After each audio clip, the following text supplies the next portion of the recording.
It's an art. দোয়াটা একটা শিল্প। দোয়াটা কি একটা শিল্প।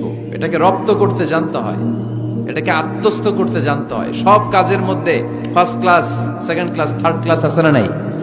কারো দোয়া থার্ড ক্লাস দোয়া, কারোটা সেকেন্ড ক্লাস, কেউ করতে পারে ফার্স্ট ক্লাস দোয়া, ঠিক কিনা? দোয়ার মতো যদি দোয়া করতে পারেন, এটা হচ্ছে ফার্স্ট ক্লাস দোয়া, মুহূর্তে আরশে পৌঁছে যায়।